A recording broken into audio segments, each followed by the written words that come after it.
The United States and Britain launched dozens of military strikes on Yemen on Thursday night, raising fears of an escalation of conflict in the region. The strikes were carried out from land and sea in targeted areas controlled by the Houthi rebels, leaving at least 5 people dead. The U.S. says the strikes came in response to the Houthi attacks on ships in the Red Sea to protest Israel's assault on Gaza. President Joe Biden called the strikes, quote, a clear message that the United States and our partners will not tolerate attacks on our personnel or allow hostile actors to imperil freedom of navigation, unquote. Calling the strikes barbaric, the Houthis said the group will continue targeting ships heading towards Israel and that the strikes, quote, will not go unanswered and unpunished, unquote. At least 4 oil tankers have diverted course from the Red Sea following the overnight attack. Yemen's been targeted by U.S. military action and bombings over the last 4 American presidencies of George W. Bush, Barack Obama, Donald Trump, now Joe Biden. For more, we're joined by Shireen Al-Adeimi. She's a Yemeni American assistant professor at Michigan State University, a non-resident fellow at the Quincy Institute, joining us from East Lansing, Michigan.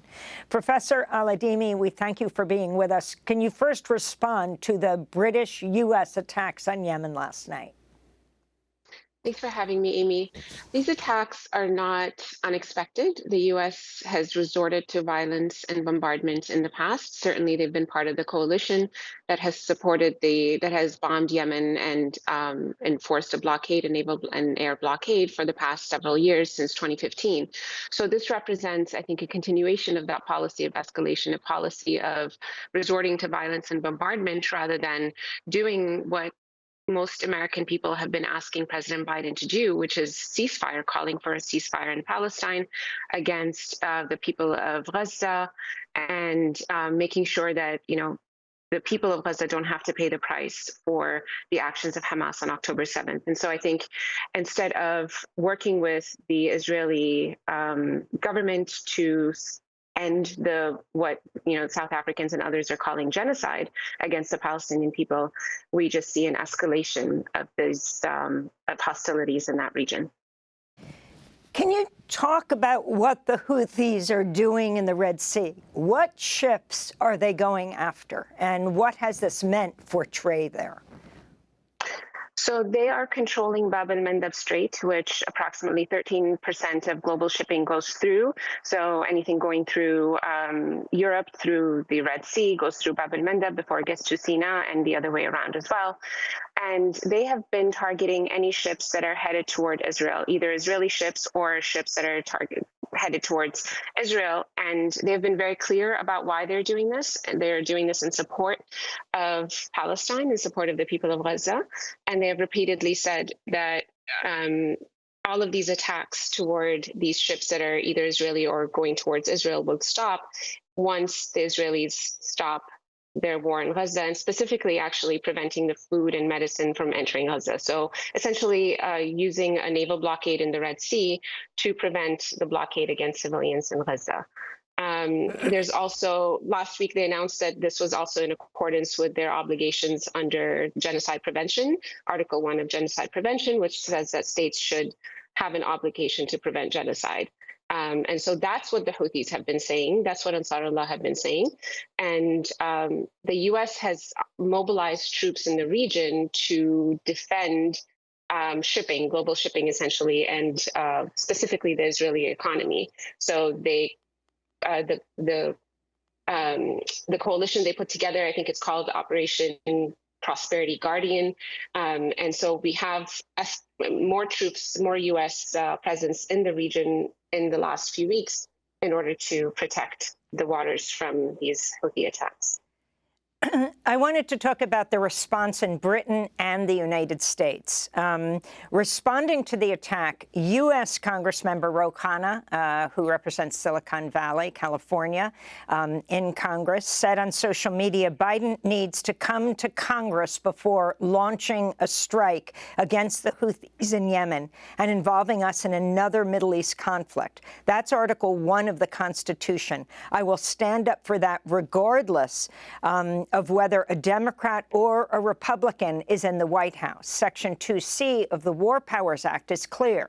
POTUS may only introduce the U.S. into hostilities after congressional authorization or in a national emergency when the U.S. is under imminent attack. Reporting is not a substitute. This is a retaliatory offensive strike. Of course, POTUS is the President of the United States.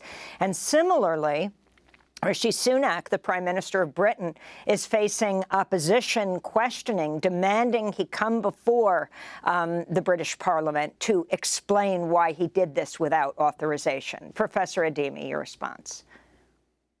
Absolutely. There are laws that prevent U.S. presidents from, the entire the Constitution itself, and of course the War Powers Act of 1973, they prevent presidents from just going and launching airstrikes, launching war without congressional authority. They don't have this authority. It's not an imminent threat. The Houthis were not attacking the U.S. They were preventing shipping toward Israel. They had, this is not a defensive war by any means. And so not informing Congress of this is a violation of the Constitution. And we know Biden himself understands this, of course.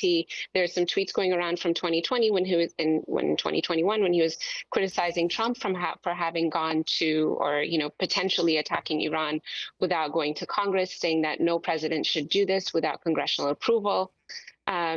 And this tweet that you read coming from Representative Ro Khanna is especially important because Ro Khanna, along with Senator Bernie Sanders, led the War Powers Act, War Powers Resolution in Congress in 2019 when they directed Trump to end hostilities in Yemen. And at the time, essentially refueling Saudi ships and refueling Saudi planes was considered an act of war that the president had no authority to use without congressional approval, let alone direct U.S. strikes like we're seeing right now without congressional approval. So again, it's not defensive, even if President Biden chooses to frame it as a defensive war.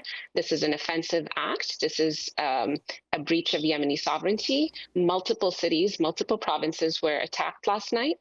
There are casualties. There are people who've been killed. We don't know how many yet. And why escalate to such levels of violence when, the ask was clear: work towards a ceasefire, end the suffering of the Palestinian people. And U.S. interests here are commercial. This is a defense of capitalism in a sense as well. And yet, we see President Biden and Rishi Sunak resorting to such degree of violence and escalation instead of resorting to diplomacy and ceasefire. And as we speak, we're showing live footage from Sana'a, the capital of Yemen. Thousands of people are rallying against the strikes. Shireen Al-Adeimi, we want to thank you so much for being with us. Yemeni American assistant professor at Michigan State University, speaking to us from East Lansing.